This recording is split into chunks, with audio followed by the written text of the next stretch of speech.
आइए ग्राम पंचायतों की कुछ मुख्य कार्यों से आपको रूबरू कराते हैं, जैसे कि सड़क से जुड़ी समस्या, आंगनवाड़ी केंद्रों की सहायता, गांव में प्राथमिक शिक्षा को बढ़ावा देना, गांव में मौजूद हर सार्वजनिक स्थानों में लाइट्स के इंतज़ाम करना, पशुओं के पीने के पानी की व्यवस्था करना। क्या आपको पता है ग्राम पंचायत और सरपंच के क्या क्या काम होते हैं?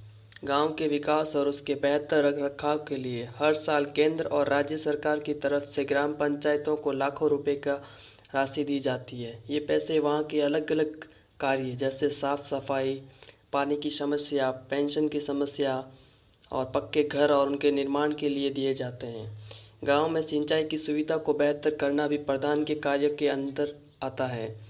इसके साथ ही नालियों की उचित व्यवस्था करना भी प्रधान का काम होता है। आज देश में कुल 39,000 ग्राम पंचायतें हैं और देश की लगभग 70% आबादी गांव में रहती है। और आपको बता दें कि त्रिस्तरीय पंचायत व्यवस्था लागू होने के बाद लगभग हर साल ग्राम पंचायतों को लाखों रुपए का फंड दिया जा रहा है और नियम के अनुसार इन फंड्स का प्रयोग करके आपके गांव में पानी की समस्या, नाली की समस्या, सड़क, शौचालय, स्कूल का प्रबंधन, साफ सफाई और तालाब में किया जाना चाहिए।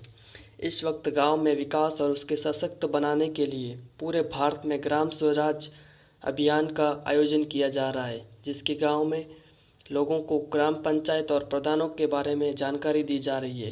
हालांकि ये आपके हक के लिए जानना ज़रूरी है कि ग्राम पंचायत में कितने काम हुए हैं और कितने काम नहीं हुए हैं।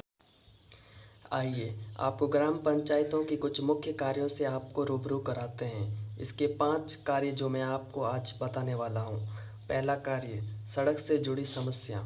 सड़क से जुड़ी समस्याओं का समाधान करना, जैसे रोड को पक्का करना और उसका उचित रखरखाव करना, कच्ची पक्की सड़कों का निर्माण करवाना, इसके साथ ही ड्रेनेज सिस्टम को दुरुस्त करना। दूसरा कार्य, आंगनवाड़ी क्षेत्रों की सहायता। ग्राम प्रधान की ये जिम्मेवारी है कि वो इस बात को सुनिश्चित करे कि आंगनवाड़ी कार्यकर्तियाँ ठीक से काम कर रही है या नहीं। आपको ये भी बता दें कि ग्राम पंचायत स्तर पर किशोरियों व गर्भवती महिलाओं के स्वास्थ्य की जिम्मेवारी आंगनवाड़ी कार्यकर्तियों की ही होती है।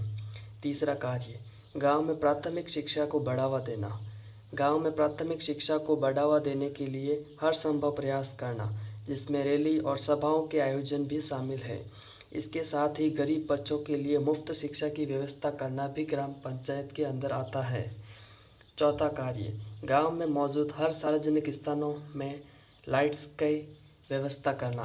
गांव में हर सार्वजनिक स्थान जैसे मंदिर, मस्जिद, गुरुद्वारा आदि स्थानों पर लाइट्स की व्यवस्था करना, ताकि वहां पर्याप्त रोशनी बनी रहे। पांचवा कार्य, पशुओं के पीने के पानी की व्यवस्था।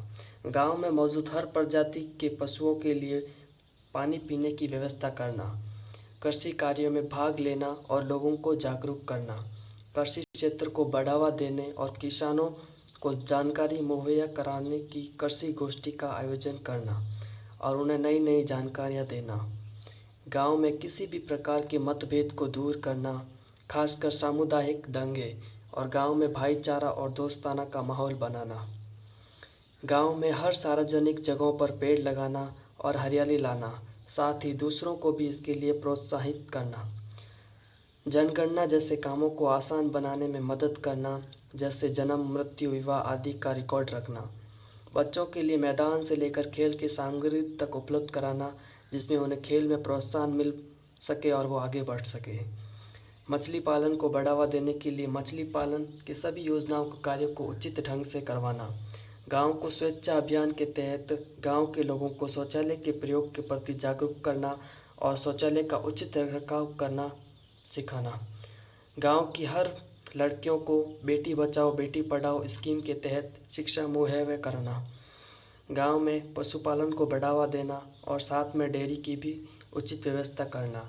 ये सभी काम गांव के सरपंच, जिन्हें लोग गांव में प्रधान कहते हैं, उन्हीं का होता है और ये सब काम करने के लिए ही उन्हें वोट देकर जनता एक सरपंच के लिए चुनती है।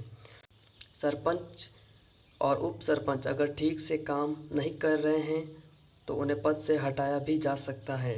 समय से पहले एक लिखित सूचना जिला के राज अधिकारी को देनी होती है। इसमें ग्राम के सदस्यों के भी हस्ताक्षर होने चाहिए। सूचना के पदमुक्त करने उल्लेख होना चाहिए। 3 सदस्यों को राज्य अधिकारी के सामने उपस्थित होना जरूरी होता है।